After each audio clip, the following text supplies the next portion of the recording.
Vasudevaya. Om Namo Bhagavate Vasudevaya.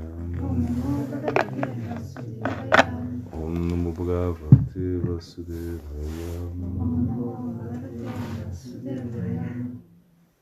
Jai.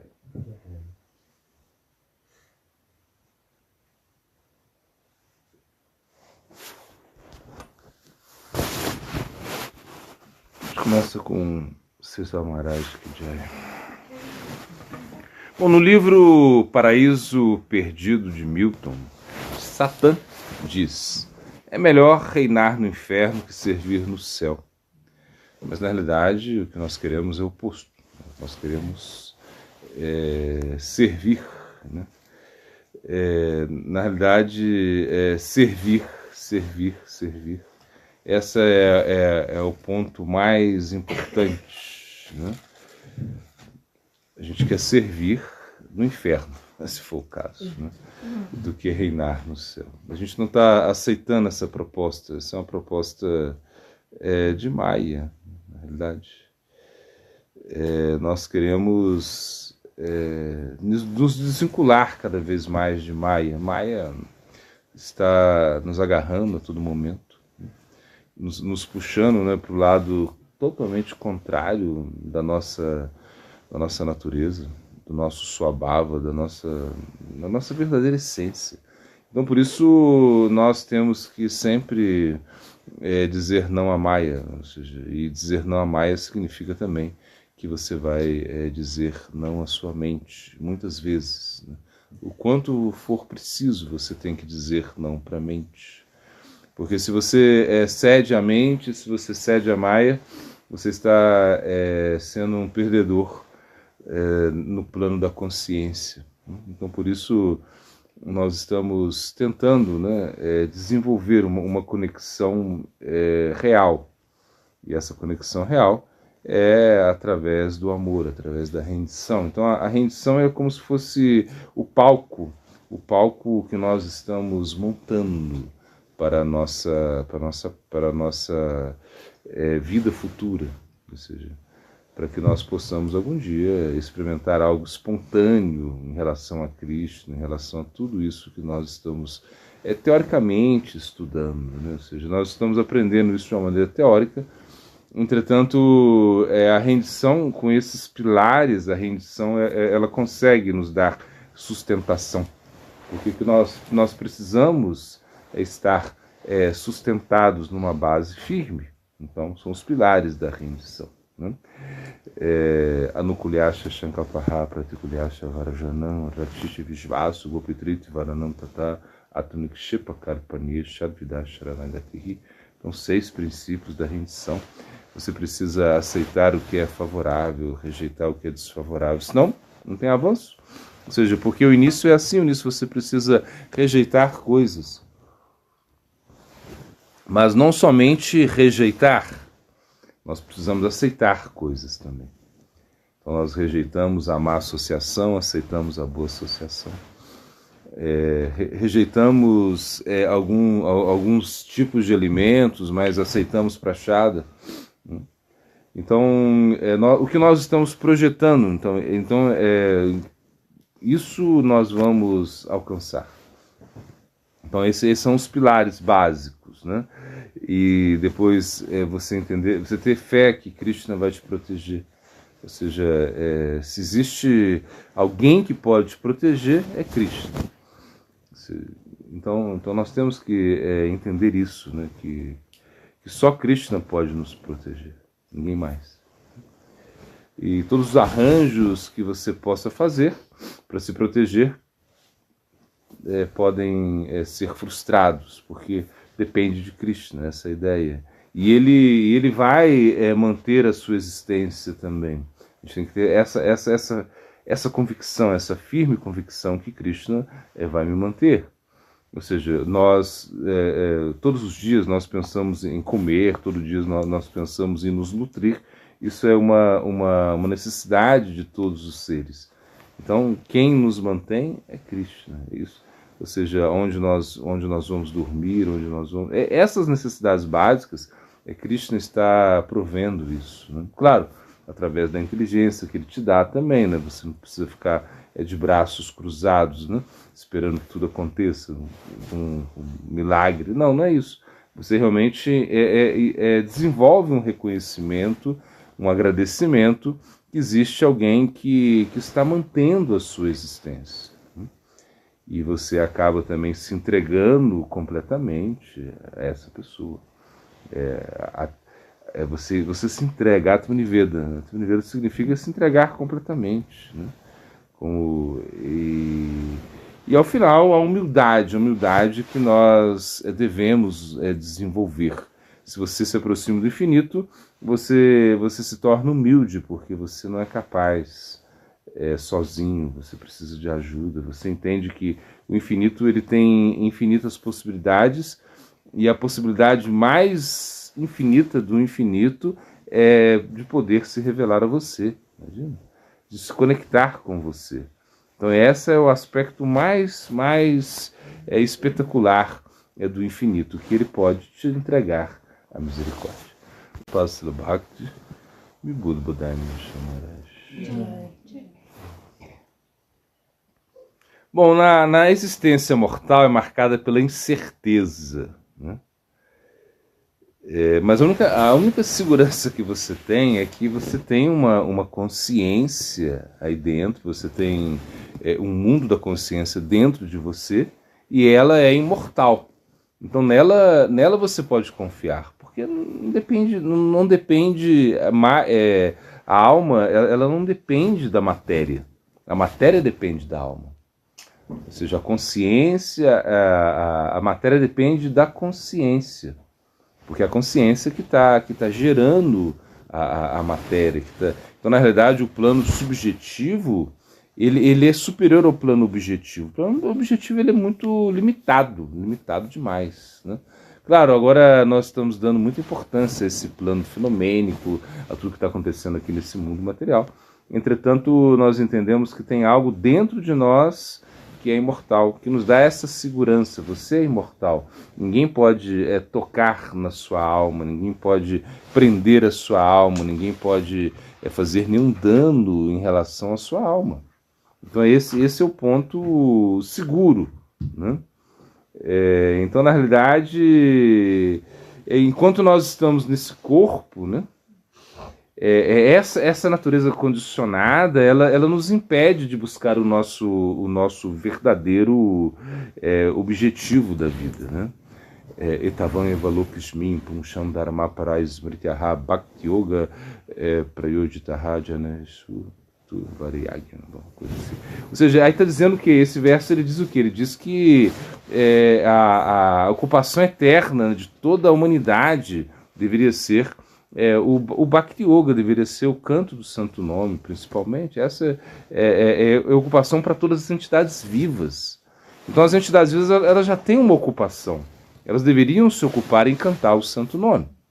Ou seja, você deveria se ocupar nisso, né? E assim termina o chamado Bhagavata, né? Namasankirtana Yasya Sarva Papa Pranashamam Pranamoduka Shamanasthanamani Hariparam. O Bhagavata termina assim de uma forma muito incrível. Ele está falando, você tem que cantar o santo nome. Ou seja, Namasankirtana Yasya Sarva Papa Pranashamam. Ou seja, você pode acabar com tudo aquilo que é inauspicioso, simplesmente por cantar o santo nome.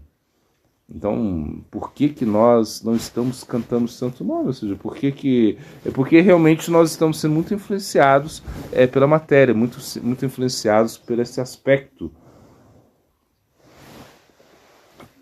condicionado. E por isso nós deveríamos cultivar a consciência de Cristo de uma maneira assim, muito exclusiva, ser exclusivo, né? Bival Mangala tem esse passatempo assim, muito incrível, né? Eu gosto muito desse passatempo. Por quê? Porque ele era muito apegado a uma namorada que ele tinha, uma coisa assim. E ele, de certa maneira, em algum dia, numa noite muito escura, assim, muita chuva, uma tempestade, ele pula num rio, né?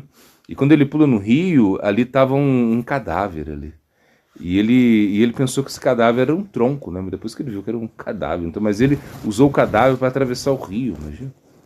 Nessa noite escura, de muita chuva, muita tempestade. E de repente ele vai, e quando ele chega na casa da namorada dele e ele vai subir né? Ela morava no segundo andar. Quando ele vai subir ali, ele se agarra numa serpente, pensando que era uma corda. Imagina.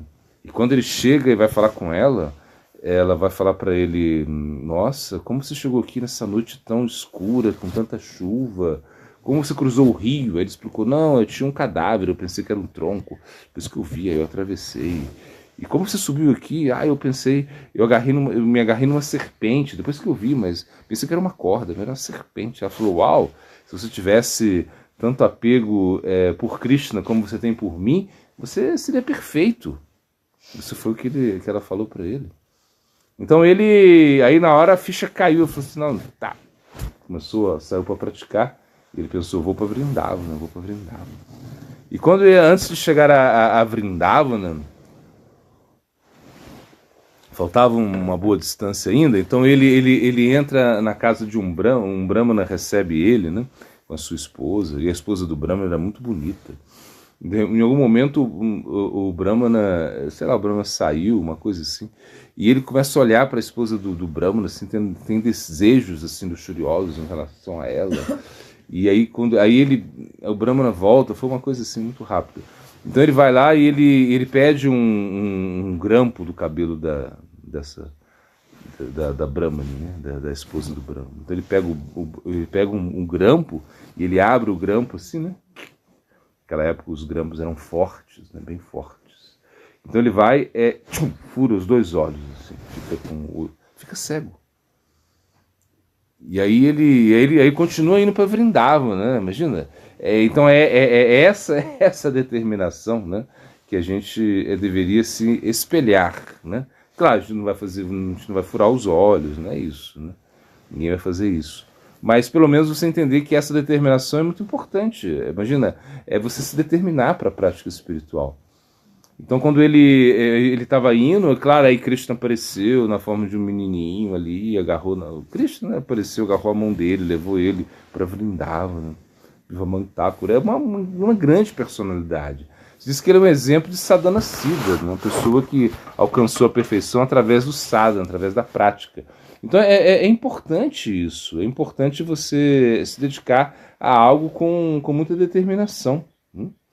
Então, por isso, bom, o Mahaprabhu ele vem aqui. O que o Mahaprabhu vem trazer para a gente? Ele vem trazer o santo nome, ou seja, um alimento revigorante para a sua alma.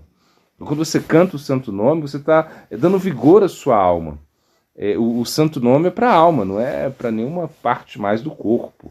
É para a alma mesmo, ou seja, para que a alma possa ter força para lutar contra essa energia material. A alma não entende aquilo que está sendo proposto para nós, ou seja, você está aí querendo fazer um monte de coisa, querendo agarrar um monte de coisas, né? E isso é um plano muito reacionário. O plano reacionário é um plano muito problemático, ou seja, você desfruta do mundo material e você depois tem reações em relação a esse desfrute, mas você não consegue deixar de desfrutar. E a gente não está falando que você não tem que desfrutar, você tem que desfrutar, sim. O mundo material está aí para a gente desfrutar, mas a gente tem que desfrutar com consciência, ou seja, com a consciência de Krishna. Então você vai se alimentar oferecendo o seu alimento a Krishna, você vai ter uma consciência, quando você vê o sol brilhando, você entende que esse é um olho de Krishna, imagina? Então se você entende, se você tem influência das escrituras, você vai ver o sol como o olho de Krishna. E a lua é outro olho. Então Krishna tem dois olhos, um representa o sol, outro olho, né? As montanhas você vai ver como o corpo de Krishna, né? Os ossos de Krishna, algo assim. E aí vai. Ou seja, por isso que Krishna, quando ele manifesta a forma universal, ou seja, e isso é para benefício das pessoas, ou seja, quando todo mundo começa a meditar nesses vibhutis, nessas opulências materiais, né? Você olha uma araucária, assim, nossa, que linda araucária, que linda. Quantos anos... Você olha, você fica pequenininho perto da araucária, na verdade. Ou seja, o que ela representa é realmente para deixar você meio humilhado. Quando você chega no oceano, numa cachoeira, sei lá, uma coisa assim, você olha e fala: uau, que beleza, que beleza. Vai construir uma cachoeira aí, vai, constrói, quero ver. Constrói uma cachoeira tipo Honorato Ferreira, eu quero ver. O cara mais rico que tiver aí, não sei, vai lá construir uma cachoeira na casa dele. Eu quero ver se vai sair igualzinho. Você vai nesses lugares assim, mais chiques, não sei, uma coisa assim. De repente você vê uma cachoeira artificial, sei lá, né? Umas pedras caindo na água. Você vê, isso não é nada, pô. Quando você olha esse riachinho aqui, você cruza esse riachinho aqui de baixo aqui, você fica encantado com isso. Isso é como uma obra de arte. Ou seja, então Cristo está mostrando essas coisas, para que a gente possa realmente valorizar esse mundo material. A gente não está rejeitando o mundo material.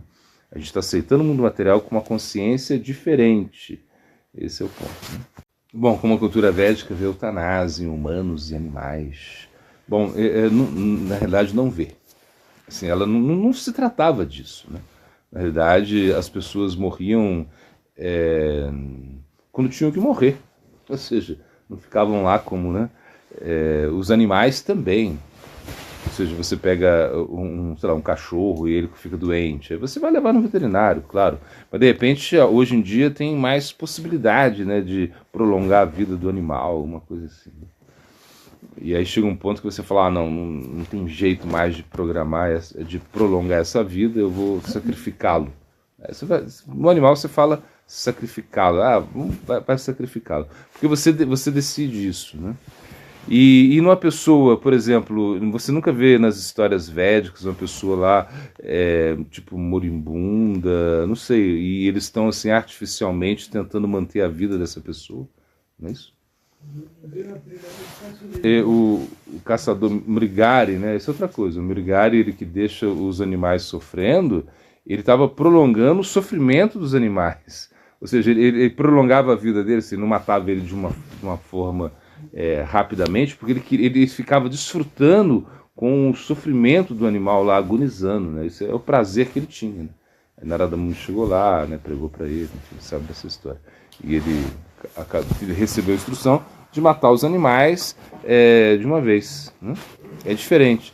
A eutanásia é quando você, por exemplo, uma pessoa está sofrendo, ela é internada, sei lá, e de repente ela teve, sei lá, morte, sei lá, cerebral, uma coisa assim, fica só as funções ali que estão, funções basais, e através de mecanismos, né, você está mantendo a vida da pessoa. Aí você chega assim, e aí você vai decidir isso, não é verdade? Então eu acho assim, bom, agora é opinião minha, né? Os Vedas, como eu falo, os Vedas eles não tratam disso. Nessa época não tinha isso. Ninguém ia para o hospital, assim, fazer isso, né? A cultura védica era outra coisa. Por exemplo, na cultura védica tinha o Ayurveda, né? Era muito famoso naquela. Era a única coisa que tinha, na verdade, né? Então é uma ciência, assim, muito incrível.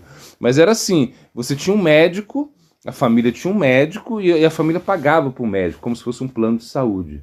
Se alguém na família ficasse doente, o médico parava de receber. Bom sistema, né?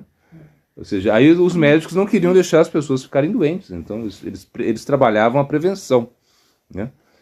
Claro, tinha algumas intervenções, assim, quando as pessoas ficavam doentes, mas não. Inclusive, você vê textos do Ayurveda, né, eu já vi, no Ashtanga Hridaya, né, e que ele fala, o médico, de uma determinada doença, né, que a pessoa tem, ele fala pro médico, nem cuida dele, não tem mais jeito. Porque tem algumas doenças que não tem jeito mesmo, né? Sei lá, você pegou um câncer no pâncreas, sei lá, uma coisa assim. Aí você fala, não tem jeito. Ou seja, não tem jeito. Claro, naquela época não tinha câncer, né? Mas eu digo assim, tem algumas doenças, eu não saberia dizer quais são, porque já vi isso faz muito tempo. Mas o que acontece? A pessoa tem uma doença ali, aí o médico, o texto sagrado lá, né, o texto do Ayurveda vai falar, nem gasta nenhum remédio, nada, não perde tempo com essa pessoa. Abandona ela, porque é uma coisa meio fria, eu acho, né? Nem um carinho, nem uma palavra, nada. Não, porque não tem nada para você fazer mais. Então você vê que aí, em termos de medicina, né? De medicina havia esse conselho de não tentar prolongar a vida de uma pessoa que já está aí como... Agora, você tem que decidir acabar com a vida da pessoa. Tipo assim, a vida da pessoa está lá, E de repente tem casos que as pessoas vivem assim, muitos, sei lá, muitos meses, né? Até anos, né? Por aparelhos, eu acho que sim, né? Se eu não estou enganado. Então a família chega ao momento assim, a gente vai decidir para desligar os aparelhos, uma coisa assim. Assim. A família, sei lá, a pessoa não vai voltar mais, não tem jeito, né? A consciência da pessoa está ali. Ou seja, é um karma que ela está passando, né? Ou seja, que ela está sofrendo, e a família vai e ela desliga os aparelhos. Né? Tipo assim, vamos desligar os aparelhos, porque a gente não quer mais prolongar esse sofrimento. Ele está sofrendo muito. Então a gente, ou seja, a família decidiu isso. Entretanto, existe um karma aí. Entende? Existe um karma. Por mais que você... Ah, não, mas vai ser pro bem dele. Ah, tudo bem, mas... vai existir um karma aí. Eu digo, as escrituras não falam disso. Né? Não tem como... Você vê como Bhishma, né? Bhishma no leito... ele foi flechado, assim, né? Arjuna estava quase matando ele. E essa é uma coisa que me veio na mente agora, né? Então Bhishma, ele deitou num leito de flechas, assim, era um guerreiro no meio da guerra, assim. E ele tinha uma bênção que ele recebeu do seu pai, né? Do seu pai. Como é que é o nome do seu pai? Santano. Recebeu essa bênção do seu pai, porque ele fez uma ação lá muito caridosa em relação ao seu pai, né? Se sacrificou, ele fez um voto de ser brahmachari o resto da vida para que o seu pai pudesse desposar, né, como uma moça, uma coisa assim. E ele fez esse voto, não, imagina, ele era um jovem, um guerreiro muito lindo, maravilhoso, fez um voto de brahmachari pro resto da vida. Era uma coisa assim, absurda. E o pai dele falou, vou te dar uma bênção, você vai poder escolher o momento que você vai morrer. Imagina. A hora, o momento. Então tem momentos que são, até o Bhagavad Gita fala, tem momentos que são auspiciosos, né, para você deixar o corpo, né? E aí, de acordo com o movimento do sol, né, algo assim. Então o Bhishma ficou lá, e ele não quis, ele ficou esperando esse momento, ele ficou esperando, estava tudo lá. E aí também foi um momento assim, de instrução, porque os Pandavas chegaram lá, então ele começou a instruir o Yudhishthira, e tem muitas instruções do Mahabharata, nós vemos isso, né? Tá. Mas a pessoa tá lá, tá morrendo, e você não tem mais o que fazer. A medicina não pode fazer mais nada. Aí a família decide, vamos desligar os aparelhos, né? Aí você pensa assim, tudo bem, é um karma que você tem, você atuou, você agiu. Aí existe uma reação. Não é que você está matando a pessoa? Não sei se você está matando. É uma pergunta meio intrincada. Por quê? A gente não tem referência chástrica, né? E a gente tem uma ética aí, você vai deixar a pessoa sofrer? Por exemplo, com o animal talvez seja mais fácil se pensar, né? O animal está lá, o cachorro está sofrendo muito, muito, muito, muito. E se você pensa que ele está na natureza, ele já tinha morrido, teria morrido, né? Não é assim? E, por exemplo, se diz que a única diferença do lobo e do homem, né? Tem uma frase assim que eu escutei uma vez. A única diferença do lobo e do homem é que o lobo ele só toma água quando ele tem sede, né? A gente pode tomar água quando quiser. E na verdade o lobo quando vai... e outra coisa é que quando o lobo ele tá para morrer, ele se afasta de tudo. Ele vai lá para a floresta, ele deixa como a alcateia? Deve ser a alcateia. Ele deixa a alcateia, né, a sua sociedade de lobos, e vai lá morrer sozinho. Ele não vai ficar lá. Lobinha, mamãe, papai. Não, ele vai embora. Entende? Agora, o ser humano, ele tem, como o ser humano tem essa mais capacidade cognitiva, ele cria muito mais afeições, afetos, sei lá. Então é diferente, né? Mas com um cachorro, por exemplo, sei lá, você pode chegar e falar, não, é melhor sacrificar ele, não vamos prolongar a vida dele, não. Ou você não leva no veterinário, não sei, uma coisa assim, você vai ver o animal sofrer. É uma coisa assim que realmente é uma coisa moderna isso, né? Moderna. Porque como eu falo, na natureza, até, não sei, se você pensar, né? Que tem coisas que vale a pena você prolongar a vida da pessoa. Por exemplo, antes da invenção da penicilina, né? Imagina a quantidade de pessoas que morreram. Sei lá, Vamos ver aí quantas pessoas foram salvas pela penicilina, sei lá, pelo antibiótico, até hoje, na verdade. A gente viu até o cachorro aí, né, o Duque, imagina, tava doente, ele tá doente ainda, pai. Ele tem uma doença aí, mas começou a tomar antibiótico e isso recuperou ele. Se não tivesse isso, e aí? Vai fazer o quê? Na verdade? E a gente viu isso, né? Sei lá, a penicilina, né? Que foi isso é como um, acho que veio de um fungo, né? Parece, é um fungo que aí descobriram a penicilina. Isso foi uma coisa que salvou muitas vidas, até hoje salva, na verdade. Mas é aquilo, você salva a vida e a pessoa continua. E tá aí mais no eutanásia, no caso de eutanásia, você não vai salvar a vida dela. Ou seja, ela está ali e ela está vivendo porque, sei lá, por questões assim mecânicas, né? Ela não vai se recuperar mais, não tem como ela se recuperar. Então, nesse caso, assim, eu pessoalmente eu sou a favor, assim, da eutanásia, tanto em animais como em pessoas. Mas é uma opinião minha, né? Assim, não é uma questão... que por mais que você tenha um karma aí, que você vai, né, ter que assumir esse karma, porque, por exemplo, se eu decido matar o meu cãozinho porque assim que o veterinário sacrifica o meu cãozinho para ele não sofrer mais, eu estou participando do karma aí, mas eu estou de uma maneira mais positiva, eu quero ajudá-lo. Para que tanto sofrimento? Melhor, né? E a pessoa também, se eu tenho assim, o desejo, sei lá, o direito de escolher, eu posso escolher pela eutanásia de uma pessoa que já não tem volta mais, não é verdade? Então eu posso escolher para ele continuar, e aí vou, mas eu tenho como o sentimento também que, ou seja, o entendimento, né, melhor dizendo, que eu tô me metendo no karma, né? Tô me metendo no karma. Mas a gente já está envolvido no karma. Por exemplo, o animal, se você não alimenta, você tem um animal de estimação, se você não alimenta ele, o que acontece? Ele morre, pô.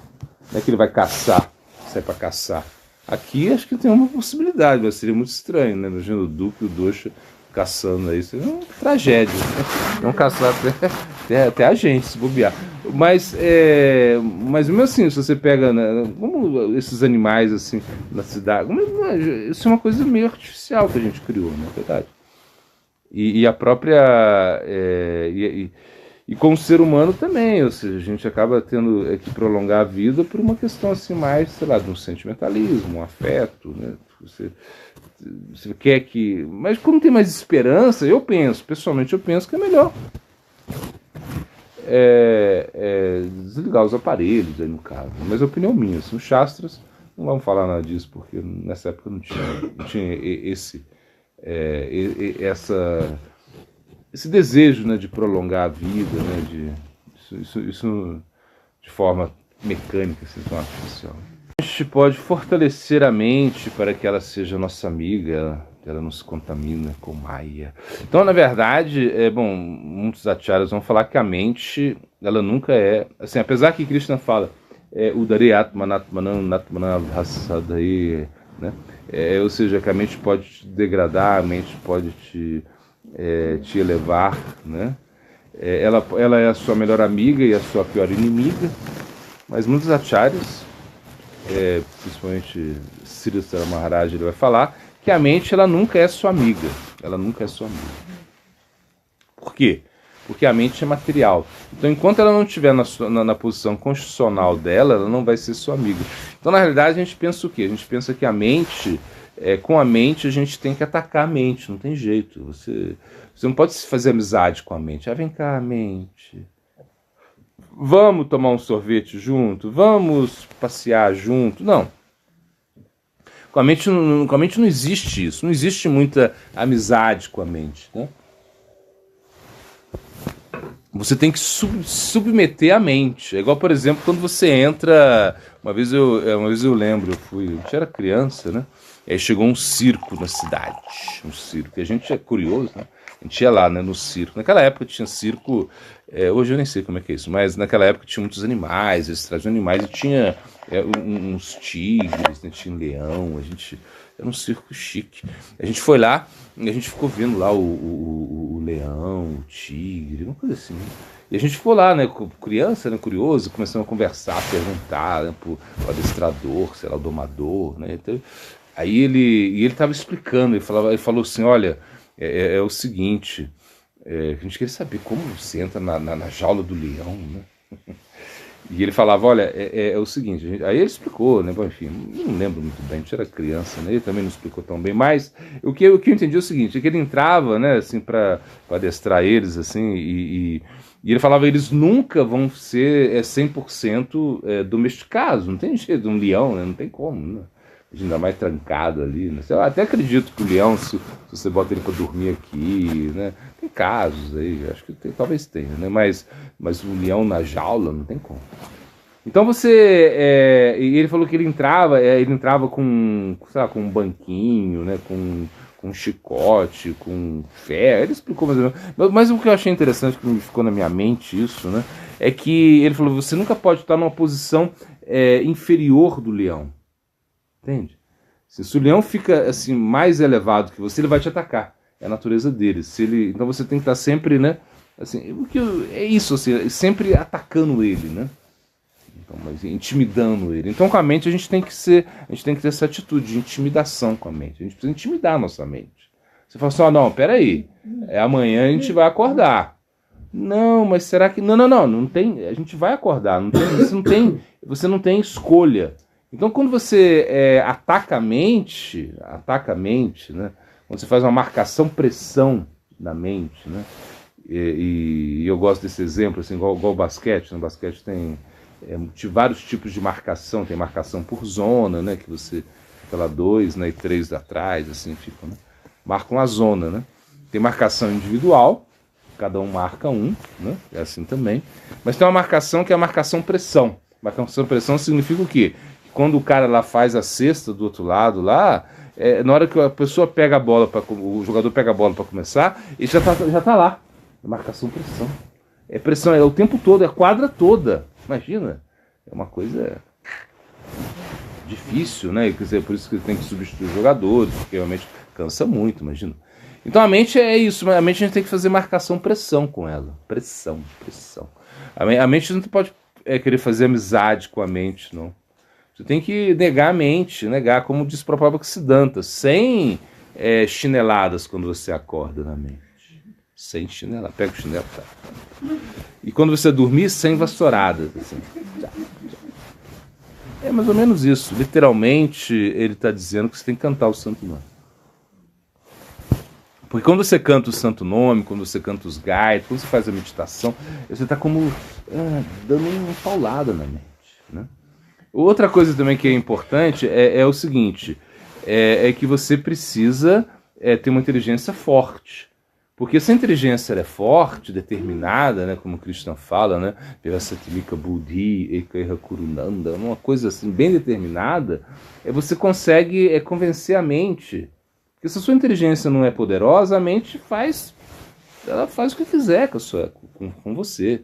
Porque você não tem uma inteligência para isso. Então você é à mercê, você vai aonde a mente te levar. Então a mente é como tem vários significados para a mente, assim, sinônimos, né? A gente fala mente, a gente fala manas, né? Manas. Mas tem vários significados. Um deles é chit, como tipo consciência também. Mas tem um que eu gostei, que eu esqueci, uma vez eu vi, é como vento, né? Vento. Não é vaio, não. É um nome lá em sânscrito que eu esqueci.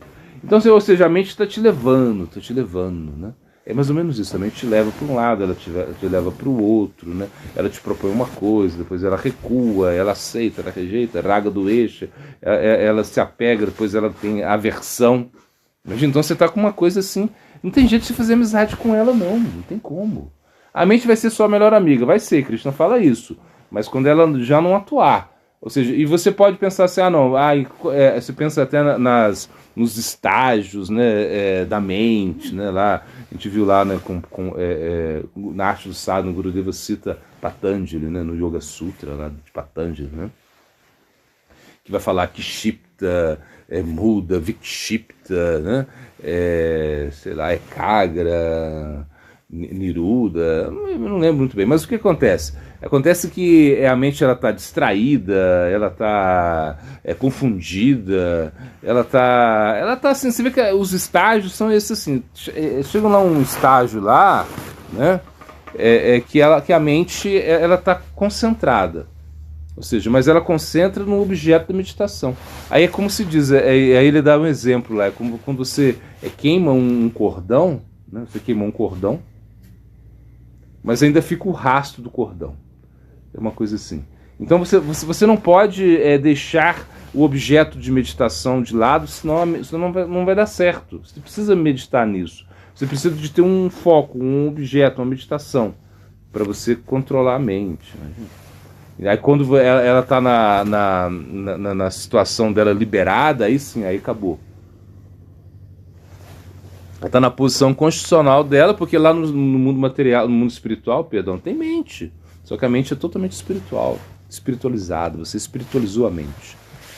Então é isso, não tem como fazer amizade. A mente eu sou mais dessa ideia mesmo, como diz Srila Siddhara Maharaj. A mente ela é material, ela nunca vai ser sua amiga, nunca.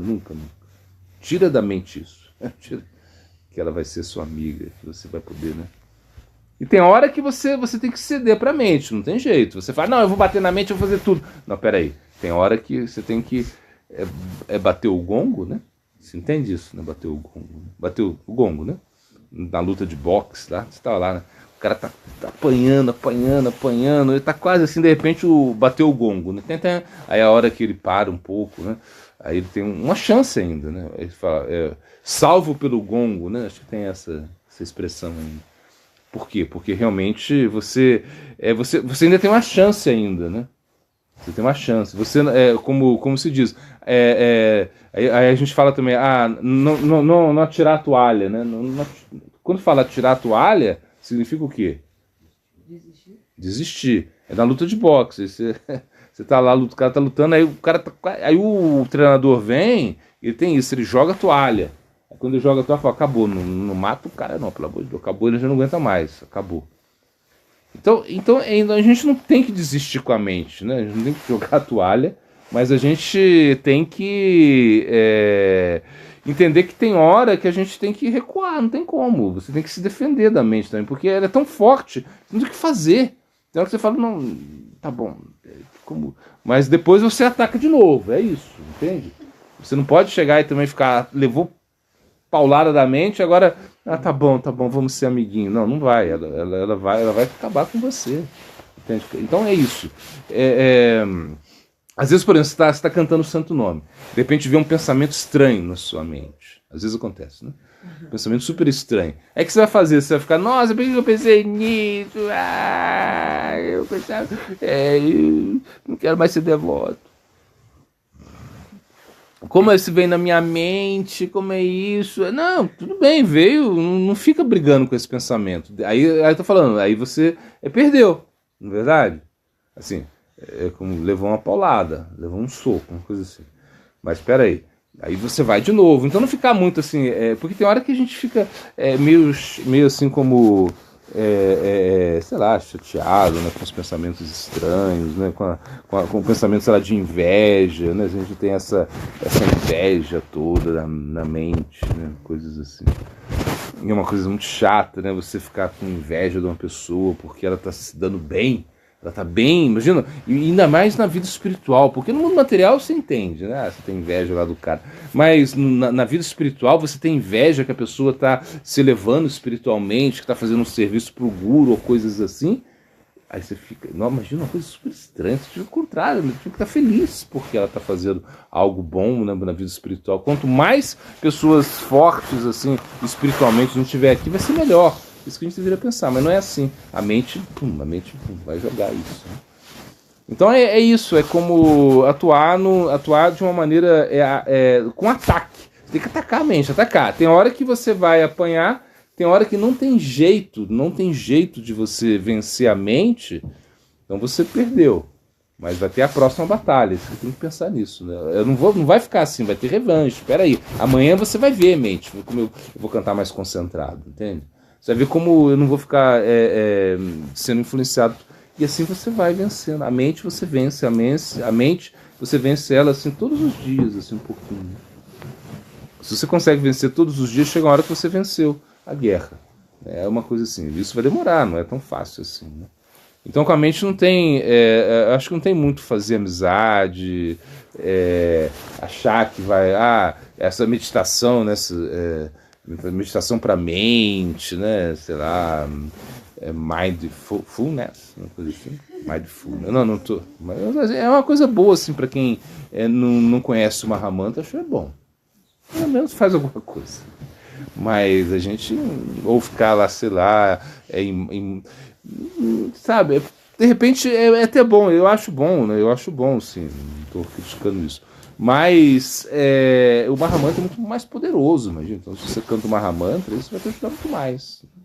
Você pode até usar essas artimanhas. Por exemplo, uma artimanha boa da mente é você tentar controlar a fala, né? Ou seja, isso é bom. O controlar o que você fala, porque se você fala muito, aí fica mais difícil controlar a mente, né? E controlar talvez o que você coma, tá tudo bem, acho que isso são artimanhas, né? Agora, o ponto central é cantar o santo nome mesmo. Se você canta o santo nome, você pode vencer, ou seja, bater na sua mente. É a arma mais poderosa que você tem, entende? Então não tem essa de ficar fazendo amizade com a mente, assim, não conversa não. Bate nela, ataca a mente, esse é o ponto. O Gayatri é um apoio pro Nama, né? Ou seja, pro Nama Sankirta, ou seja, para você cantar o santo nome. O Gayatri vai te ajudar. Quando a gente pega esse verso de Krishnadas Kaviraj Goswami Charitamrita, né, que ele fala, né, Krishna Mantra Haite Rabe Sansara Mocha, né, Krishna Nama Haite Pabe Krishnera Charana, ele está fazendo a distinção entre o Nama e o Gayatri, imagina? Então quando você canta o santo nome, você vai, ainda que você seja um Chandala, sei lá, que você seja um comedor de cachorro, sei lá, que você não esteja no Varnashma, por você cantar o santo nome, por você vibrar o santo nome, você vai alcançar os pés de lótus de Krishna. Então o Mahamantra ele te leva diretamente para Goloka Vrindavana, imagina? Essa que é a diferença. Já o mantra, ele te ajuda na liberação de moksha. Ou seja, ele te dá moksha. Isso é um moksha. Só que o nosso moksha é diferente, né? O nosso moksha, qual é o nosso moksha, gente? Qual que é a nossa liberação? Não. Isso já não é moksha. Mas não é, ou seja... Brahman? Quê? Não, o nosso moksha é quando você... Diva Mukta. O que é Diva Mukta? É um tipo de liberação, correto? Que liberação é Diva Mukta? É a liberação que você tem um corpo, você está no seu corpo e você já é liberado, Diva Mukta. Que é diferente de Videha Mukta. Videha Mukta é a liberação que você tem pós-morte, assim a gente pode dizer. Quando você abandonou o corpo, você tem Videha Mukta, que é a liberação lá em Goloka Vrindavana. Então você pode estar no seu corpo material e você já ser uma alma liberada, Diva Mukta, né? E essa liberação também, os Gyanis, eles têm essa liberação também, Diva Mukta. São os Diva Muktas. Só qual que é a diferença, gente? De um Gyani para um Bhakta? Qual que é a diferença? O Gyani é seco. Não, é seco, mas... A gente quer nadar numa lagoa de Irasagula. A gente quer nadar numa lagoa de Irasagula, é verdade. Isso que falaram, né? Foi quem? O filho de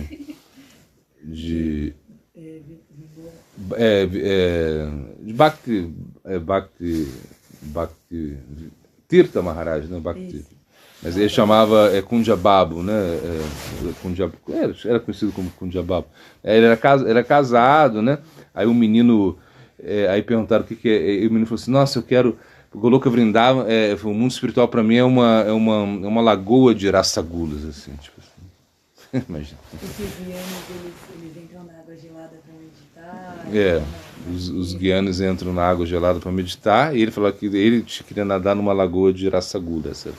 O Diva Mukta, ou seja, quando um guiane ele alcança Divamukta, ele tem que esperar o Prarabdha Karma dele terminar. Ou seja, o Prarabdha Karma é o quê? É o karma que já se manifestou, não é verdade? Ele tem que esperar ele terminar. Já o Bhakta não. Ou seja, mesmo que você tenha no Bhakta, o Bhakti ele transforma o seu Prarabdha Karma. Ou seja, você está ali e de repente você já mudou de corpo, é o seu corpo espiritual, o Siddhadeha já apareceu, você mudou de pai, você já não tem mais os mesmos pais que você tinha, agora você vai nascer no Boma Lila, ou seja, mudou tudo, né? Então essa é a diferença, assim, a diferença do Gyani para o Bhakta, né? Ele muda, o Gyani ele muda, ou seja, o Bhakta ele muda o Prarabdha Karma de uma maneira muito poderosa, né? Então, quando a gente pensa em liberação, o Gayatri ele vai te dar isso, ou seja, o Gayatri ele te ajuda a criar uma identidade espiritual, por isso que é bom, o Gayatri é incrível, o Gayatri. A gente vai querer vai ter um desejo de receber o Gayatri para quê? Para ajudar a cantar o Mahamantra. Então quando você está cantando o Gayatri, né, o Gayatri é um mantra védico, assim. Ele tem um caráter védico, assim, em certo sentido. Por quê? Porque o Gayatri você não pode sentar em qualquer lugar para cantar o Gayatri, tem que sentar numa asana de preferência de lã, tem que estar virado com uma certa direção. Tem algumas regrinhas aí. E claro, ele é muito poderoso mesmo, poderoso demais. Mas você toma um banho, passa tila, faz uma descontaminação, canta o Gayatri. Claro, pode ter algumas diferenças em alguns detalhes, né, de gurus para gurus, mas de uma certa maneira você entende que é um mantra mais Smarana, ou seja, um mantra que você vai usar mais a sua meditação, a mente, né, a meditação interna, e é mais difícil você cantar, assim, de certa maneira, né? Você vai cantar o Gayatri, né? Você não pode nem mexer a língua, nem a língua pode mexer. Quando canta o Gayatri, segura a língua. Para alguns vai ser mais difícil. Segura, não mexe nem a língua, é só a mente mesmo. E aí a mente, você já viu como é, né? Aí vem a batalha contra o sono, né? Porque quando você está cantando Mahamantra, você está lá, né? Hare Krishna, Krishna Krishna, Hare Hare, Hare Ram, Ram. Parece que você calou a mente, né? Verdade? Você gritou Hare Krishna, né? Aí você deu uma calada da mente, assim. Porque a mente está assim, Hare Krishna, Hare Ram, é uma coisa assim. Tá? Que a gente vê os devotos cantando às vezes, e é verdade. Ou seja, você gritar, né? Hare Krishna, esse grito que você dá. O que é isso? Significa que você foi mais forte que a sua mente. Sua mente está lá, Hare Krishna, uma coisa assim. O som foi mais poderoso. Não é verdade? Você fica lá, né? Você fica, né? Hare Krishna, Krishna, Hare Hare. Às vezes dá sono, né? Você não consegue meditar direito. Então, quando você usa o som, é mais potente, mais fácil, não é verdade? Você ouve, você fala, você pronuncia o som. Então é mais fácil você meditar. Talvez você não esteja meditando em nada, quando você está lá gritando, Krishna, mas pelo menos a mente não tá. Ela ficou, nossa, o cara tá gritando. Né? Agora, se você está quietinho lá, a mente ou ela te pega pelo sono, dá aquele sono que você dorme, já não sabe nem qual gaita que você está, em que linha que você está, uma coisa assim. Ou você fica pensando um monte de coisas, assim, coisas assim. É isso que acontece muitas vezes, né? Agora, quando você pensa assim, então o Gayatri ele te ajuda a ter uma identidade espiritual, você desenvolve sua identidade espiritual, te ajuda a cantar o Santo Nome também, porque é como um apoio ao Santo Nome. Mas é o Santo Nome. Quando você chega em Goloka Vrindava, o Gayatri já não existe mais, acabou. Você não tem mais Gayatri, você não vai lembrar de Gayatri mais. Você não vai, agora eu vou cantar o Gayatri, gente, não. Agora é só o Mahamantra, o Mahamantra continua lá, né? Então, o Gayatri é como uma purificação para você. Você tem os horários para cantar. Porque tem um horário, não, tudo bem, você pode cantar. Tem alguma metodologia aí, né? E alguns gurus vão falar que a mulher, quando está no período dela, não pode cantar o Gayatri, entende? Ou seja, existe essa também, porque como uma coisa, como se tivesse, é uma adoração que você está fazendo, então Tem algumas regras aí que você vai ver que realmente é diferente. O Mahamantra não, você pode cantar do jeito que você quiser, não tem problema nenhum, né? É diferente, né? Então ele te ajuda, quando você canta o Gayatri, te ajuda a mente ter mais foco, né, mais concentração. A gente deve desejar isso? Sim, a gente deve desejar ter o Gayatri. Agora, mas o Gayatri, assim, você tem a mesma coisa assim, quando você aceita o Gayatri, porque o Mahamantra é uma misericórdia, toma, para você começar. Aí tá, garoto, toma, vai lá, vai cantar. Não, mas eu não importa, canta.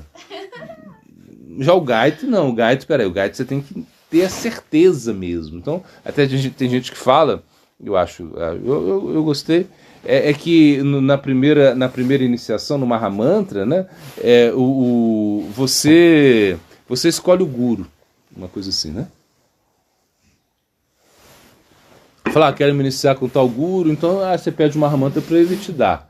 Já na segunda iniciação, Diksha Mantra, o guru escolhe, o guru aceita você. O guru te aceitou mesmo. É uma coisa de mais responsabilidade, mais adesão. Aí você não tem. Agora você já é Hare Krishna mesmo, não tem jeito de você voltar atrás. É uma coisa assim. No Mahamantra você teve o Mahamantra e você vai fazer o quê? Você vai pensar, ele pode ser que não, talvez eu vou embora desse negócio, uma coisa assim, né? E tudo bem, né? Mas quando você tem um Gayatri, não tem como voltar atrás, não. É uma coisa assim, né? O ego e a mente estão assim, eles estão juntos, assim, com certeza. Ou seja, porque é a mente que alimenta o ego, né? Imagina, o ego ele reforça a mente, né? Ou seja, que, por exemplo, o ego é como uma identidade para a mente, né? Você pensa assim, bom, agora eu sou mulher, eu sou uruguaio. Então sou uruguaio e se eu começo, por exemplo, a falar mal do Uruguai agora para você, talvez você não goste, entende?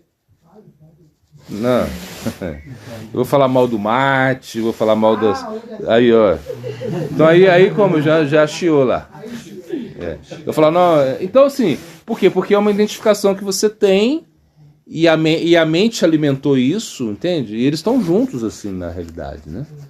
Então, por exemplo, se você quiser dissolver o ego, não tem como você dissolver o ego sem controlar a mente, ou seja, é uma coisa que... Então, primeiro você ataca a mente, entende? Depois você ataca o ego. O ego é mais forte, assim, de certa maneira, né? O ego é uma coisa... Assim, está mais condensado ali, na verdade. Mas a mente, não, a mente, se você ataca a mente, chega um momento que a mente, ela cede, mas o ego vai ser mais difícil de dissolver o ego. Mas isso vai acontecer até de uma maneira simultânea, né? Então eu acho assim, se você cantar o Gayatri, vai ser de incrível ajuda para você cantar, mas tem que ter o quê? É para cantar o Mahamantra e para te ajudar no seu processo de purificação também, né? Então sim, você tem que desejar ter o Gayatri, só que essa é uma coisa assim, que você tem que... É uma coisa definitiva mesmo, assim, você não pode falar, não, agora não tem esse negócio, não vou deixar de cantar, não, porque o Gayatri, tem coisas que na hora que você vai praticar o Gayatri, que as ofensas são levadas em consideração, entende? Então na hora que você pratica mesmo. O Mahamantra não é tão assim. O Mahamantra tem as ofensas que você pode cometer quando você canta o Mahamantra, mas quando você está cantando o Mahamantra, não tem muita ofensa, né? Ou seja, você está cantando, claro, você pode pensar assim, não, é ofensivo você cantar o santo nome tendo desejos materiais, assim, né? Desejos disso, tudo bem. Isso é ofensivo? Por exemplo, você querer ter nome, fama, é ofensivo? É ofensivo. Só que é uma coisa que você já trabalhou com isso, entende? Então você já estava trabalhando com isso e quando você canta, você realmente... Mas não é que o santo nome está gerando isso. Mas quando você adora, quando você canta o Gayatri, é como se fosse adorar a deidade, entende? Você vai... As ofensas, por exemplo, você está lá, deixa a deidade cair. Uma ofensa, né? Uma coisa assim séria, né? Então o Gayatri é a mesma coisa. Então a pessoa tem que estar decidida mesmo que pode cumprir isso, né? Assim, a mente é prolongação de Maya. A gente pode falar que a mente é o quê? Ela é como É Maya também, só que dentro da gente, né? A gente pode pensar nisso, né? Aí tá certo o que você fala. Maya tá aí, né? Externamente, né? Só que internamente você tem sua mente. Então você tem muito mais problemas internos do que externos, entende? Então esse é o ponto. Se você vê lá Maia, né? Ah, não, eu não vou lá porque é Maia, não vou lá não porque é Maia, tem um problema lá. Não, mas peraí, você tem problema dentro. Você é o problema, no sentido que você tem uma mente e essa mente vai estar te batendo o tempo todo. Então a Maia tá tanto fora quanto dentro. E por isso que Krishna fala, né? Mamam Vansho Diva Loka, Diva Bhuta Sanatana, Manahashastani Indranini, Prakritistani Karshatihi. Ou seja, então, você está sofrendo, né, com a sua mente, com os seus sentidos, né? A gente está explicando isso. A mente é uma... A gente pode dizer ser uma aliada poderosa de Maya. Né? A guna significa corda, aquilo que te ata, que te prende, né? Isso é guna. Então você é levado a atuar sem que você queira, entende? A paixão tá aí, pum, te leva. Mas, cara, a gente tem que transcender a Manchajovi Bicharena, Pakti Jogena Sevana. Ou seja, você precisa transcender, praticando Bhakti, você transcende as gunas, entende?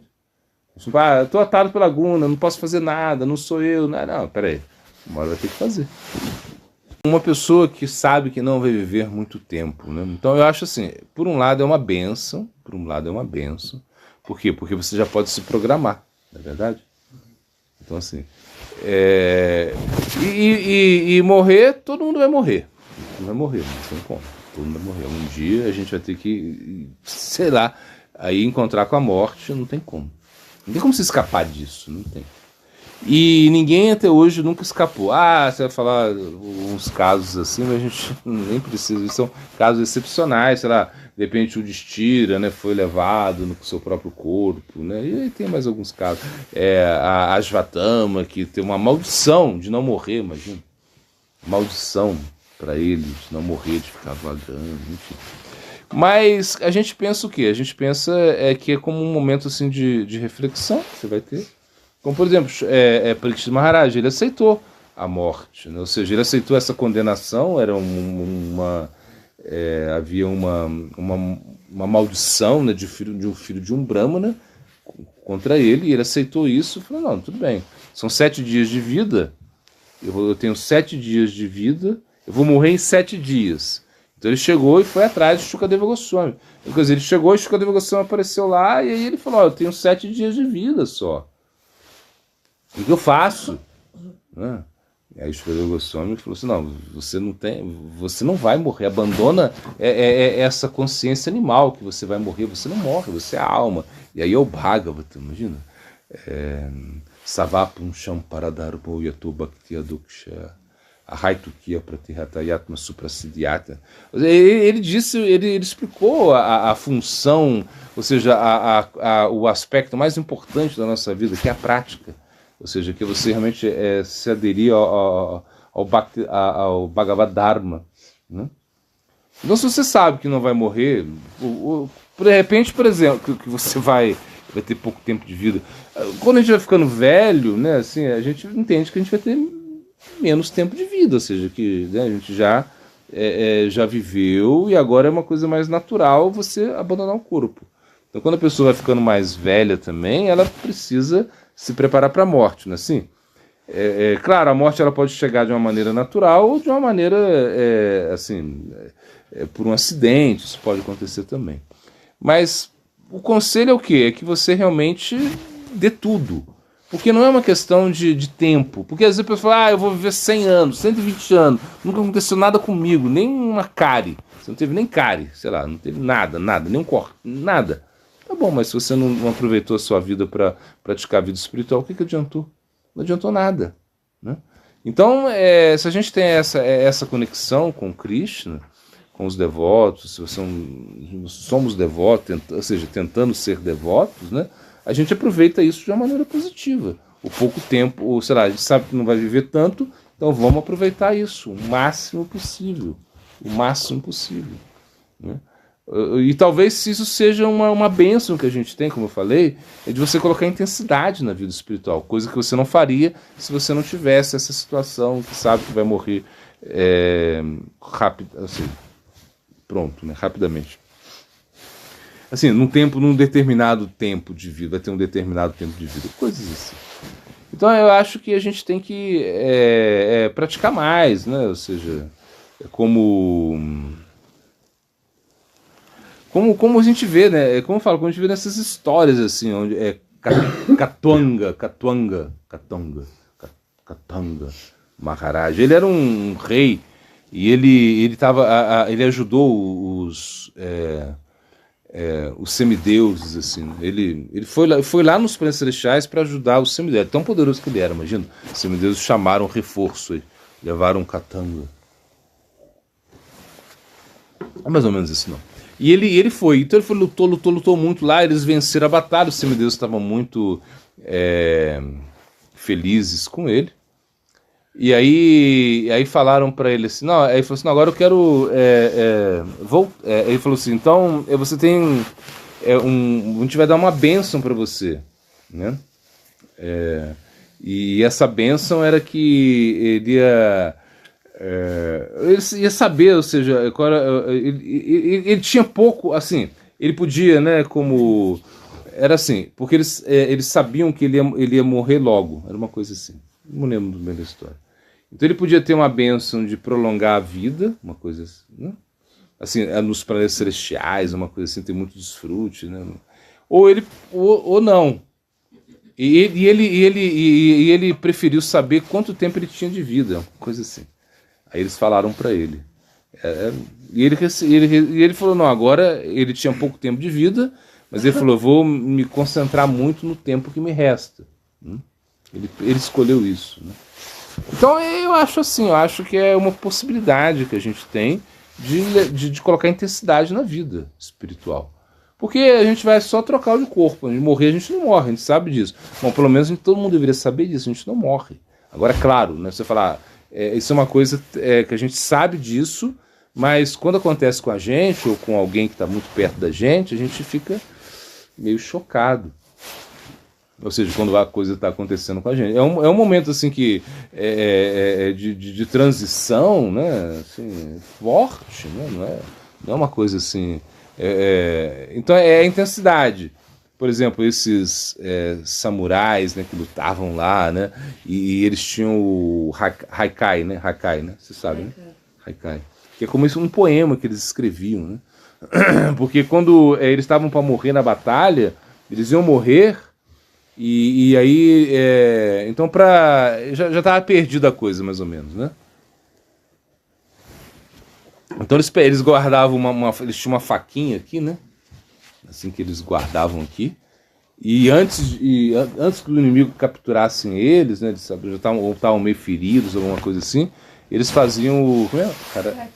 Harakiri. Eles chegavam e botavam a faca aqui. O Kindle até tremeu. E como fazer isso, né? Mas antes disso eles escreviam um poema, alguns escreviam um poema. E são pequenininhos, claro, você vai morrer, pode escrever um. E são frases assim muito... Então, imagina na hora da morte, tudo que eles... imagina o que você vai pensar nesse momento, né? O que você vai escrever nesse momento, incrível, né? Então tem uma coleção aí muito linda, assim, né? Bom, já li algumas coisas assim, mas realmente são coisas fortes, né? Que você escreve antes da... Então, assim, é um momento assim, de muita reflexão, de muita responsabilidade, eu acho, né? Ter mais responsabilidade, e ser positivo. Positivo, porque nós não morremos, assim, só trocamos de corpo. E se nós somos devotos, nós vamos para uma... Krishna explica que a gente está garantido, o nosso futuro está garantido. A gente tem aí um bom futuro, entende? Ótimo. E a morte pode acontecer a qualquer momento, em qualquer um. Não é uma coisa que às vezes uma pessoa tem, né, a sua... Claro, tem a ciência que vai por uma doença, alguma coisa assim, que vai morrer logo, porque não tem mais jeito, uma coisa assim. Mas as pessoas deveriam também colocar essa intensidade na vida espiritual, porque pensar que você pode morrer a qualquer momento. Você não tem uma segurança de nada.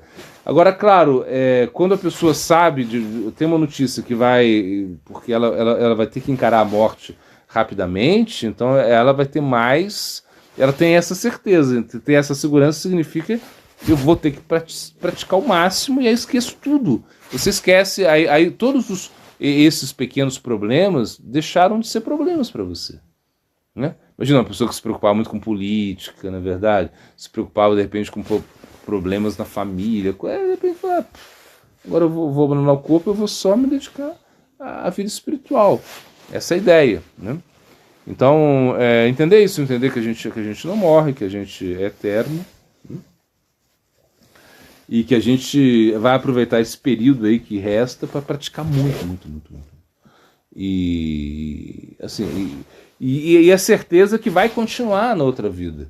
Ou seja, você vai nascer numa família de devotos, continuando o processo, ou vai nascer nos planetas celestiais, numa situação muito, muito, muito especial, depois volta para uma família de transcendentalista, ou numa família onde você vai ter condições de praticar, entende? Claro, a gente está falando assim, né? Que você... E também existe a possibilidade que é de você já ir para Goloka Vrindavan, que é mais difícil, assim, se a gente for analisar assim. Não estou querendo assim, desanimar ninguém, mas ir para Goloka Vrindavan assim, pum, de uma vez, assim, é difícil, não é fácil. Pode acontecer, pode, mas é mais difícil. Mas que a gente entenda que a gente vai chegar muito perto. É uma coisa muito progressiva. Por quê? Porque a gente tem, né, aí o corpo humano, que é muito raro, e se você tem um corpo humano, incrível. Você tem uma consciência, você tem os devotos, tem um guru, tem a prática. Então a gente vai estar numa posição muito especial na próxima vez. A gente pensa isso, vai faltar muito pouco. Você tem uma coisa que já está acabando esse negócio aqui. Porque você pensa bem, eu quero viver, vamos supor, você não... e a gente quer ter uma vida longa, todo mundo quer, mas para quê? Para praticar a vida espiritual. Ter vida longa para ficar lá igual um idiota lá. Não, a gente não quer isso, né? Vida longa para ficar como um idiota, né? Ficar vendo televisão, sei lá, ficar vendo internet, ficar... pelo amor de Deus, né? Não, a gente quer ter uma vida longa para praticar mais e mais. Mas se a gente não pode, a gente... Tudo bem, a gente vai praticar com o que a gente tem. E se a gente sabe mais ou menos que a vida da nossa vida não vai ser longa, né? Isso pode acontecer ou pela idade, né?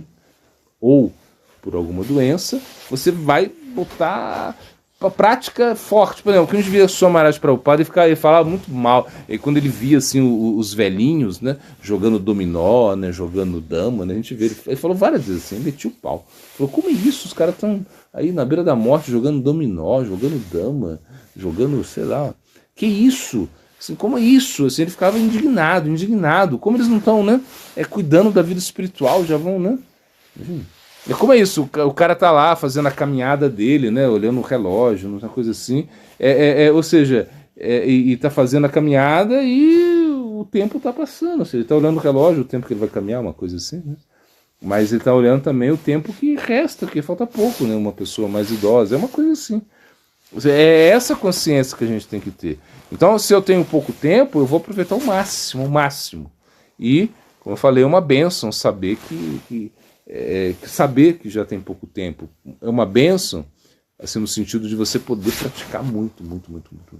E se você pratica muito, muito, muito, muito, você vai ter uma misericórdia muito grande. Pode ser que você não vá a Goloka Vrindavan, eu digo, como não é tão fácil ir a Goloka Vrindavan, mas você vai se aproximar muito.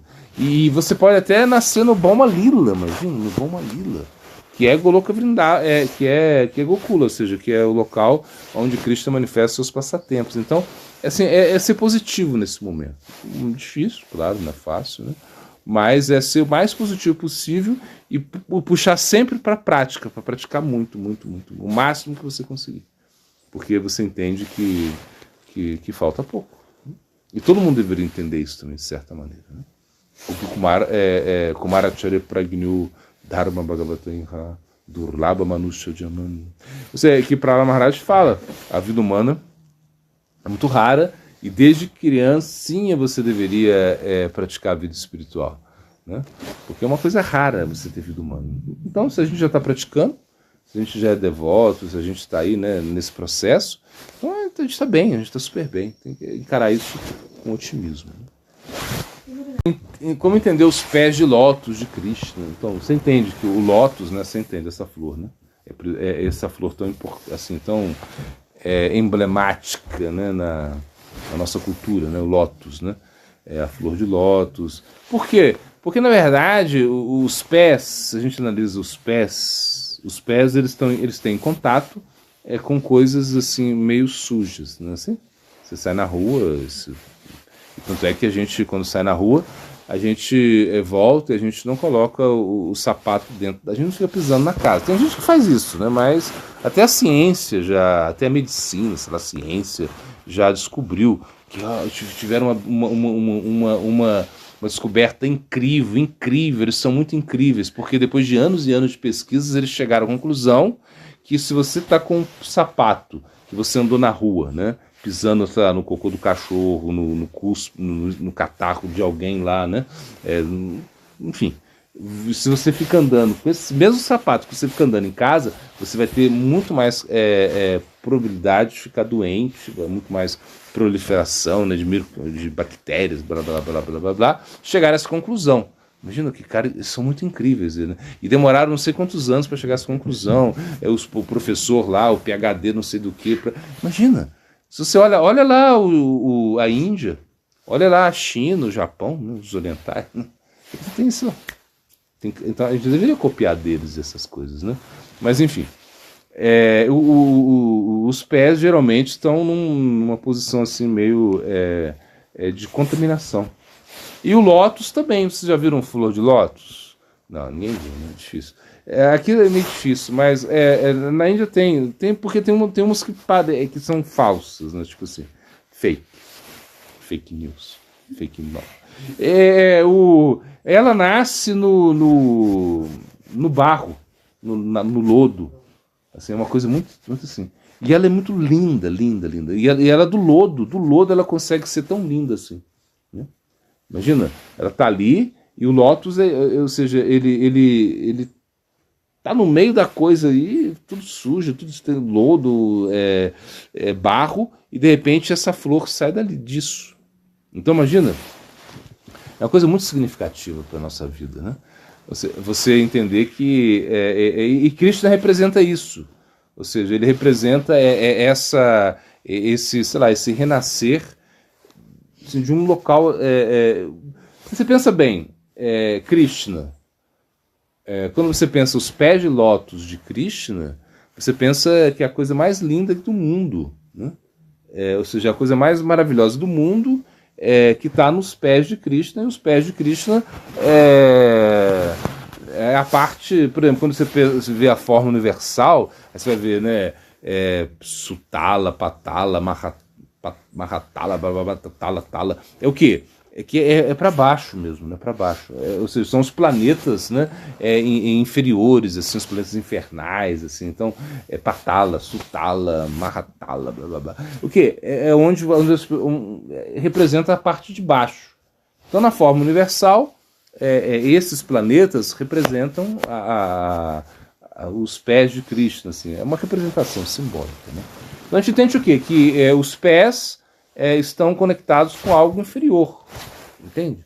E quando você fala os pés de lótus de Krishna, né, você entende que de algo inferior ali sai algo incrível. Por isso o lótus, né? O lótus ele tem essa conotação, devido a nascer em situações assim, em ambientes assim muito contaminados, assim, ambientes assim, sei lá, bem podre, assim, coisa assim, e que sai essa flor muito maravilhosa, muito linda, que todo mundo, né, almeja a pegar, e tem um cheiro muito incrível. O lótus é incrível mesmo, né?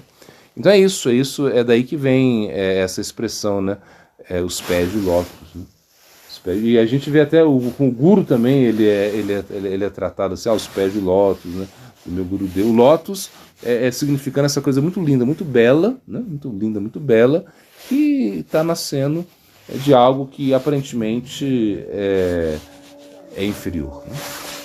Então, se é obrigação de um ser humano, né, aceitar Harinama, aceitar Diksha, né? Então a gente vê nas escrituras, né, que algumas afirmações assim muito fortes, né? Que se você não tem Diksha, se você não tem Harinama, você não é considerado um ser humano. Assim, o Duipada, né? Duipada significa Duipada significa um insulto, né? Um palavrão. Se você quer brigar com alguém, você fala seu Duipada. O que é Duipada? Duipada significa um animal de duas patas, né? Duipada. Ele tem duas patas. Você é um animal de duas patas, assim, uma coisa assim. Então ele é considerado Duipada. Duipada, quem não aceita Harinama não aceita Diksha. Só que, apesar de ser como uma obrigação, uma lei, você aceitar Harinama e Diksha, ao mesmo tempo não é uma lei. Entende? Ou seja, por quê?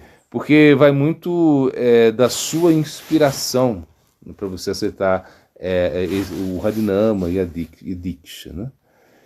Então, se você tem essa inspiração, você pode aceitar, você deveria aceitar. Se não, você pode também praticar o processo sem aceitação, porque o processo é muito purificante, né? O Mahamantra ele não necessita Diksha, assim, ele dispensa. Para você cantar o Santo Nome, você não precisa ter a iniciação, né? A gente tem o verso, não é? Diksha Purashcharaya Vidya Pikeshanakare Diva Sparshna Chandale Sabare Dare.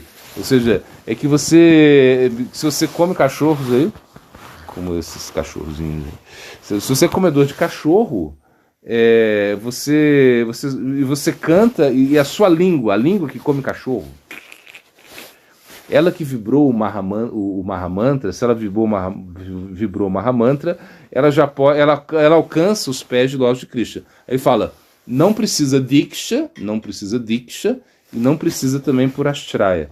Purashtraya é como processos purificatórios antes do Diksha. Você não precisa passar por isso. Você simplesmente canta o Santo Nome, imagina. Agora você fala assim, mas o que acontece quando você encontra uma pessoa... Mas por que você vai cantar o Mahamantra? Por quê? Alguém vai ter que te falar, não? Você já chegou, eu quero cantar o Mahamantra, como é que é esse mantra? Não acontece.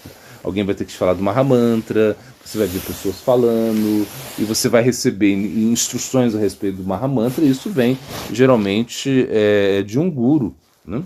E aí, se você recebeu as instruções do Mahamantra, se você se engaja no processo de cantar o Mahamantra, e você não quer, e você rejeita o guru, é como uma ofensa, entende? Então, por isso que se fala que todo mundo deveria ter um guru, né? Por quê? Porque é ofensivo você rejeitar o guru. Então é uma lei e não é uma lei você ter a Diksha. Então é assim, você pode praticar o processo e de repente você fala, não quero compromisso, não quero iniciação, não quero nada, esse compromisso de ter um guru, e você vai ter benefício por cantar o Mahamantra também. Só que se você quisesse ter mais benefícios, você teria que ter Diksha, aceitar a iniciação, porque aí você tem um compromisso com o guru. O guru vai te ajudar muito, entende? Então na realidade, é obrigatório e não é ao mesmo tempo. É uma contradição, assim, uma dessas contradições que a gente tem na nossa filosofia. Porque é uma lei que você tem que ser iniciado, mas também não é uma lei. E você só é iniciado porque você quer a conexão com o guru. Então por isso que vai falar, não, se você não tem guru, você não tem nada, que não sei. Por quê? Porque se você canta o Mahamantra e você se conecta com um guru, você vai querer se render muito mais, fazer muito mais, ou seja, ter muito mais compromisso, servir, aí você vai ser mais humilde. Então aí se você, eu vou, eu por mim mesmo, né, uma coisa assim. Uma vez eu conheci um rapaz aí que ele, na casa de uma devota, a gente foi lá, e ele tinha, era o avô dela, assim, era o avô dela. E ele tinha um livro lá, ele escreveu um livro, achei muito interessante o título, era Eu por Mim Mesmo. Era uma coisa assim, ele contava a história dele, era uma coisa assim. Eu achei interessante o título, assim, no sentido que era muito, né, e quando a gente foi conversar com ele assim, né, e ele só falava dele mesmo, era uma coisa assim, era o cara que só falava dele, assim, a gente estava ouvindo, assim, mas é legal, né? Mas só falava dele, assim, só falava dele. E aí não deu nem possibilidade de a gente falar alguma coisa da gente, assim, e o momento ele falou assim, fala alguma coisa, porque eu geralmente sou calado, né, eu não falo muito, né. Mas ele falou assim, fala alguma coisa então, no momento, porque ele falou montão, né. Eu falei, não, então, eu vou falar o quê, né, o que vai adiantar falar? Não adianta muito, né, então, é mais ou menos isso, né. Então, você precisa de algo mais. Você tem o Mahamantra, que é poderoso, tudo, mas precisa de algo mais, né? Aí você aceita o Guru. Então, de certa maneira, é obrigatório, né? Mas, de certa maneira, também não é. Essa é a contradição. Então a importância, né, o significado desse mantra de amarrar a Sika, que poucas pessoas conhecem, né? Na realidade, é uma questão assim, mais da cultura bramínica, isso, né? Bramínica, né? Que você vai, você está amarrando a Sika e você canta um mantra, né, que tem uma conotação assim de manter a... Porque o que é a Sika, né? A Sika significa que você se tornou um escravo de Krishna. Ou seja, na verdade, a Sika é uma coisa era usada pelos Shudras. Os Shudras é uma coisa assim, muito interessante isso, que a Sika era um símbolo do Shudra. Até hoje você vê em Vrindavan, né, muitos riksheiros, pessoas que conduzem a rickshaw, né, eles usam Sika, né? Usam a Sika, tem a Sika lá. Você fala, mas será que eles são... Mas você olha assim, você não vê o cordão bramínico, você não vê... Mas é o quê? Mas é uma coisa que já vem assim, imagina, uma coisa, sei lá, né? De muito tempo atrás, é que os Shudras, eles, dentro do Varnashra, eles usavam a Sika, que representava escravo. Ou seja, o Shudra, né, de certa maneira, como ele não tinha qualificações, assim, né, ele não era corajoso, administrador como um Kshatriya, nem tinha tanto conhecimento, ou capacidade intelectual como um Brahmana, né, nem sabia fazer negócios como um Vaishya, como ele não sabia fazer, ele não tinha muitas essas qualidades assim inerentes, sei lá, herdadas, uma coisa assim, ele servia. Então era essa a denominação dele como um escravo, né? E é a melhor posição, e se diz que a melhor posição é ser um Shudra mesmo, porque na nossa cultura a gente está muito preocupado em servir, né? Então um Brahmana, um Kshatriya já é um pouco mais um Vaishya, são situações assim mais problemáticas, né? Assim, no sentido que tem muitas considerações relativas, né? Em relação a isso, né? Mas, então, é um mantra que está relacionado com a cultura bramínica, né? Eu realmente não sei muito bem o significado dele, né? Ou seja, ele está falando o quê? Que agora eu amarro essa Sika, né? Porque eu estou atando a minha Sika. Porque para você amarrar, você usa a Sika, quando ela está desamarrada, ela é no momento que você acabou de tomar o banho, né? Então você toma o banho, a Sika está desamarrada, quando você vai no banheiro, coisas assim. E quando você já vai cantar o Gayatri, né? Sei lá, você passa tilo que vai cantar o Gayatri, aí você vai amarrar a sua Sika, você está como amarrando a sua Sika para que supõe-se, né? Que a Sika amarrada, ela vai reter o poder espiritual. Tipo assim, uma concentração que você está tendo lá na hora de cantar o Gayatri, fazer uma cerimônia. Então, quando você vai fazer adoração, você vai... Geralmente a Sika está amarrada, assim, essa é a coisa. A Sika está amarrada o tempo todo, a Sika não está solta. E quando ela está solta, aí se entende, né, que as energias, é a hora de você purificar, você liberar energia. Quando você amarra, é hora de reter energia. Uma coisa assim, mais ou menos.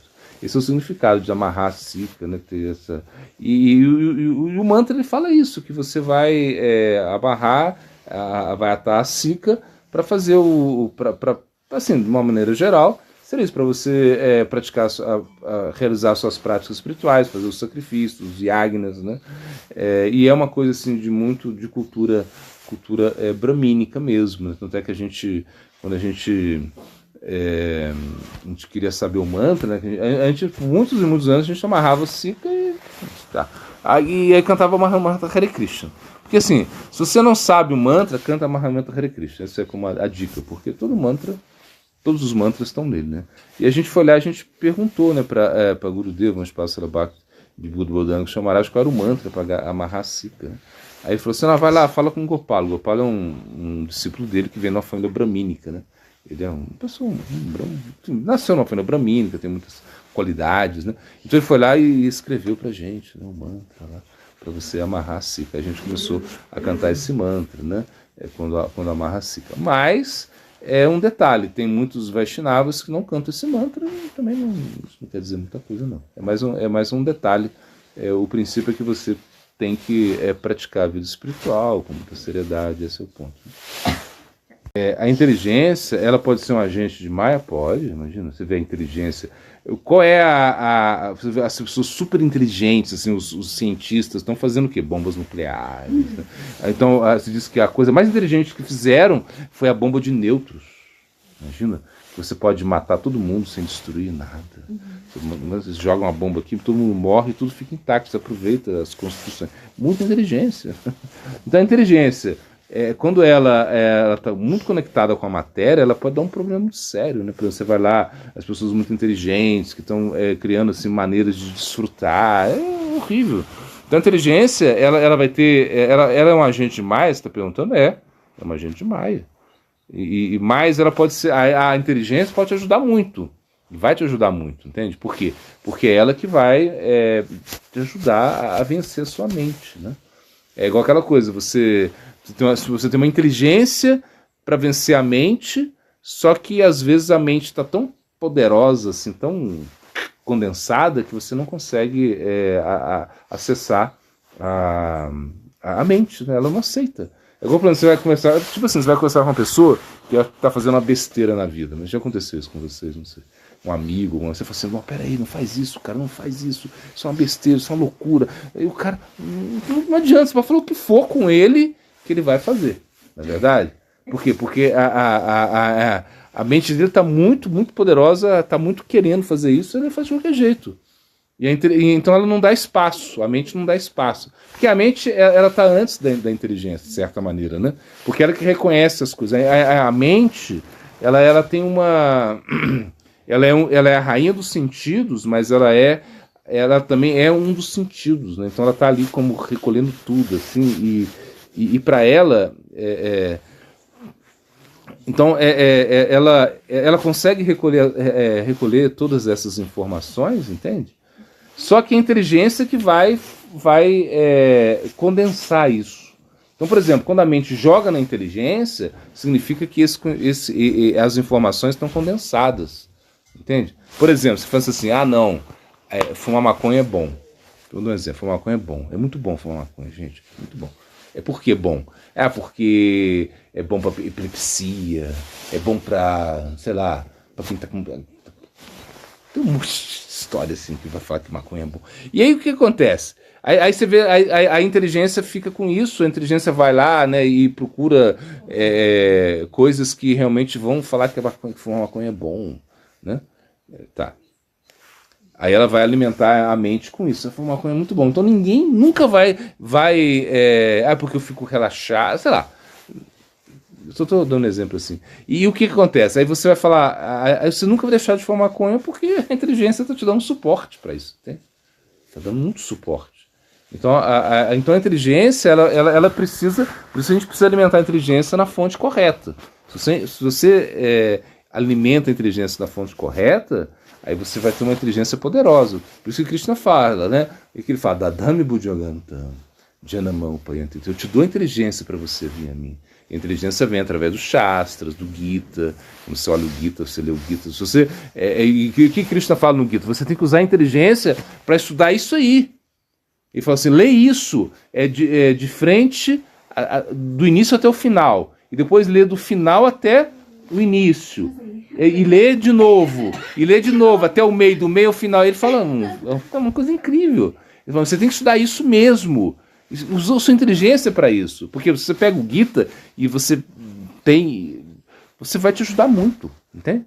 Então Shastras, o Bhagavatam, Gita, Chaitanya Charitamrita, enfim, nossas escrituras vão nos ajudar muito com isso, entende?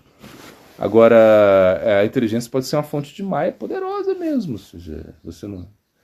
Foi isso mais ou menos que você perguntou? Sim, e outra pergunta foi como Então se você controla você controla a mente com a inteligência? Não. A inteligência não consegue controlar a mente, entende? Porque a mente é difícil demais. A inteligência consegue influenciar a mente, mas ela não consegue controlar a mente. Como você controla a mente? Aí a Arjuna falou, é difícil, Krishna, difícil. É mais fácil parar o vento do que controlar a mente. A Arjuna fala isso. E Krishna fala, é possível. É difícil. Renúncia, vairagya, abhyasya, yogena, vairagya. Ou seja, se você tem uma prática e se você se desapega, você consegue controlar a mente. Porque se você não se desapega, você não vai controlar a mente, entende? É tipo assim, eu vou ter que fazer algo, aí você pensa, você vai dar errado. Por quê? Porque você está muito apegado a alguma coisa, né? Aí você acha que vai dar errado, porque esse apego, a gente tem medo de perder. Apego. Então aí você acaba que não consegue, né? Então desapega. Tipo assim, você vai lá fazer o teste da carteira de motorista, uma coisa assim, você sabe dirigir, mas na hora você ficou nervoso, a mente te deixou, né, doido. Aí você não consegue nem engatar o negócio, o carro morreu, porque você não se desapegou da situação, não é verdade? Você está muito preocupado com isso. Então o desapego é uma maneira de você controlar a sua mente e a prática. Então por isso que a gente pratica, ou seja, não é para controlar a mente, mas é um dos resultados nossos, é que a mente vai ficar mais controlada quando você pratica, quando você se determina, quando você muda toda a sua concepção para realmente se conectar com o plano da alma. Então a mente ela tem que ser controlada, ela é controlada por uma prática, entende? E o da alma que você falou, da alma... Não, aqui eu tava... Bom, eu entrei nessa coisa do entendimento camadas. Ou seja, a alma ela é diferente da mente, a gente entende isso, né? Quando você entra no plano da alma, você acaba desenvolvendo uma capacidade assim, super poderoso para controlar a mente. Por quê? Porque a alma ela é superior à mente, né? Então, se você vai na alma, você já está indo em todas as partes, entende? Porque você vai em Chit, que é a parte mais importante. Então, realmente, ou seja, você vencendo essas camadas, né? Porque a mente, o plano mental é uma camada gigante, o ego é muito maior, a inteligência está aí, mas se você vai na alma, você consegue vencer tudo isso, sim. Assim funciona.